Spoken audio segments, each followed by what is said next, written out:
بسم اللہ الرحمن الرحیم۔ السلام علیکم۔ سیگمنٹ قصہ انبیاء میں ہوں منیبہ اختر۔ آج ہم سیگمنٹ میں بات کریں گے حضرت سیدنا زید رضی اللہ تعالیٰ عنہ کے بارے میں۔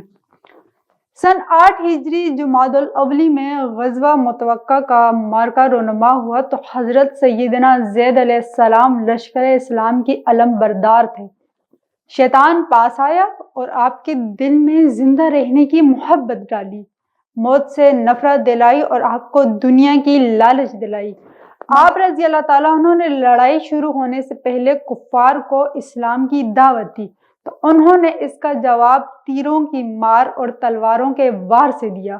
یہ منظر دیکھ کر آپ رضی اللہ تعالیٰ عنہ گھوڑے سے اترے اور میدان جنگ میں کود پڑے۔ ان کو دیکھا دیکھی مسلمان بھی نہایت جوش و خروش کے ساتھ لڑنا شروع ہو گئے۔ کافروں نے آپ رضی اللہ تعالیٰ عنہ پر نیزوں اور تیروں کی برسات کر دی۔ یوں آپ رضی اللہ تعالیٰ عنہ جوان مردی سے لڑتے ہوئے شہید ہو گئے۔